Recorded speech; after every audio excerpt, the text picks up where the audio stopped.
សម្រាប់បងប្អូនដែលគាត់ប្រើប្រាស់ទូរស័ព្ទដៃ Oppo ហើយចង់ប្ដូរឡើងទៅប្រើទូរស័ព្ទដៃ iPhone វិញនេះគឺជារបៀបផ្ទេរឯកសារម្ដងទាំងអស់ពីទូរស័ព្ទដៃ Oppo ទៅកាន់ទូរស័ព្ទដៃ iPhone គ្រប់ model series ទាំងអស់ Oppo គឺតម្រូវអ្នកនរគ្នាប្រើប្រាស់ជាមួយនឹង app មួយហើយ app មួយនេះគឺវា support ទាំង Android ហើយនិង iOS តែម្ដងហើយទៅលើការធ្វើវាគឺងាយស្រួលមែនតើហើយខ្ញុំសូមបញ្ជាក់ផងដែរតាក់ទងជាមួយនឹងទូរស័ព្ទដៃ Android ហើយនិងទូរស័ព្ទដៃ iPhone គឺវាមានកម្មវិធីខុសគ្នាអញ្ចឹងទៅលើការ transfer នៅថ្ងៃនេះគឺយើង transfer បានតែឯកសារផ្សេងៗក៏ដូចជា contact លេខទូរស័ព្ទនិយាយទៅរបស់របរទាំងអស់អត់តែកម្មវិធីនោះទេដោយសារតែនេះគឺកម្មវិធី Android វាអត់អាចចូលមកក្នុងកម្មវិធី iOS បានទេតោះឥឡូវកុំឲ្យខាត់ពេលយើងទៅមើលពីរបៀបផ្ទេរទាំងអស់គ្នាហើយហ្នឹងហើយបើសិនជាអ្នកនរគ្នាចង់ទិញដាច់វាយដូរទូរស័ព្ទដៃ iPhone គ្រប់ model series ទាំងអស់គ្នាអាចទៅរកបានជាមួយនឹងហាងលក់ទូរស័ព្ទដៃ Win Store ដែលហាងរបស់គាត់គឺមានលក់ជាមួយទូរស័ព្ទដៃ iPhone គ្រប់ series មានចាប់ពី iPhone 11 12 16 17 Pro Max ថ្មីប្រអប់ហើយអ្វីដែលសំខាន់ចង់ទិញដាច់វាយដូរបងរំលោះអីក៏បានដែរគុណភាពល្អតម្លៃល្អនិងមានធានាមួយឆ្នាំចេញពីហាងផ្ទាល់ផងដែរសម្រាប់ page គឺខ្ញុំបានដាក់នៅខាងលើ description អញ្ចឹងដើម្បីធ្វើការ transfer ទូរស័ព្ទដៃ Oppo ទៅកាន់ iPhone បានទាំងអស់គ្នាត្រូវតែចូលមក Play Store អញ្ចឹងមកហើយបន្តមកទៀតគឺយើង search ទៅលើពាក្យថា Move to iOS ហើយបន្ទាប់ពីអ្នកនរគ្នា download រួចរាល់ហើយទាំងអស់គ្នាទុកវានៅនឹងសិនមកយើងធ្វើការ set up ទូរស័ព្ទដៃ iPhone ថ្មីរបស់យើងសិនអញ្ចឹងសម្រាប់ទូរស័ព្ទដៃ iPhone ថ្មីពេលដែលបើកឡើងដំបូងគឺវាចេញទម្រង់បែបនេះយើងចុច set up វាមកយើងរើស English ហើយយើងមករកជាមួយនឹងប្រទេសណាក៏បានដែរខ្ញុំដាក់ Cambodia មកដោយសារតែយើងនៅប្រទេសកម្ពុជាយើងចុច set up វាជាធម្មតាមកកន្លែងនេះគឺយើងដាក់ Wi-Fi បន្ទាប់ពីដាក់ Wi-Fi ហើយគឺវា load ចេញទម្រង់បែបនេះហើយយើងរងចាំវាបន្តិចសិនទៅបន្ទាប់មកគឺវាចេញទម្រង់បែបនេះយើងចុចទៅលើពាក្យថា continue យើងចុច scan ពេលក្រោយបើន័យថាយើង scan ម្រាមដៃឬមួយក៏ចាក់លេខកូដអីចឹងណាចឹងយើងចុចទៅលើពាក្យថាអត់ប្រើទេយើងចុចអត់ប្រើហើយចូលដល់ចំណុចកន្លែងនេះគឺទាំងអស់គ្នានឹងបានឃើញហើយតាក់ទងជាមួយនឹង app មួយដែលគេដាក់ថា Move to iOS អញ្ចឹងទាំងអស់គ្នាចុចទៅលើពាក្យកន្លែងនេះមកគេដាក់ថា Move data from Android យើងចុចមកលើនឹងមក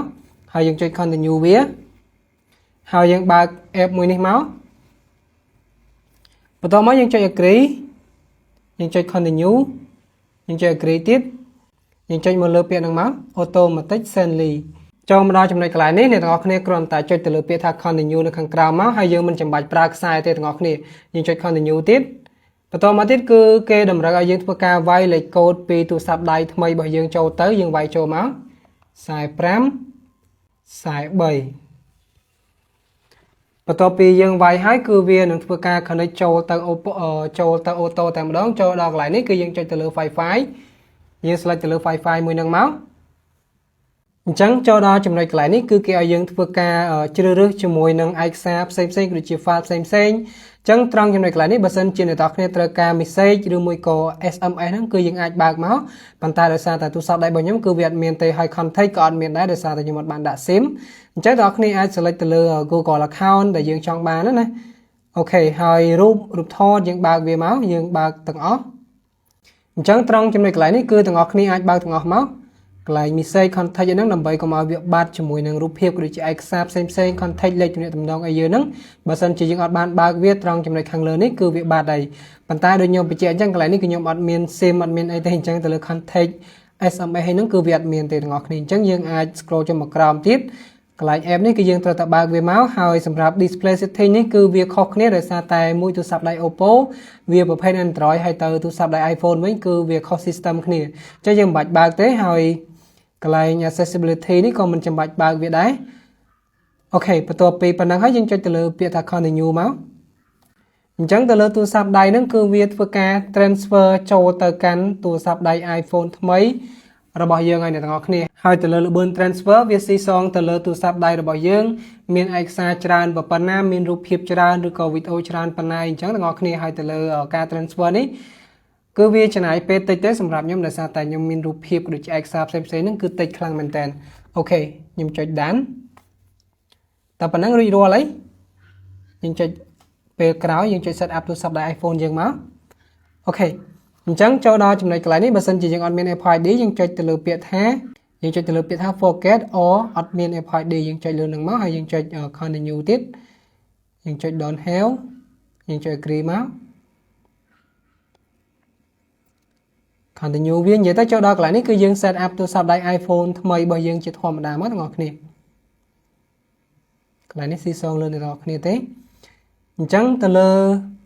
ទូរស័ព្ទដៃ iPhone របស់យើងហ្នឹងគឺវាបានមកជាមួយនឹងរូបថតផ្សេង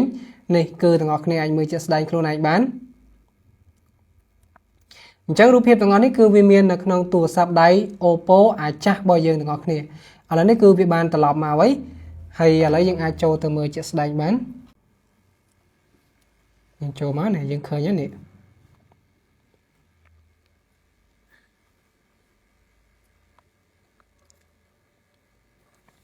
មកអស់ហើយគឺមានតែប៉ុណ្្នឹងងាយស្រួលខ្លាំងមែនតើ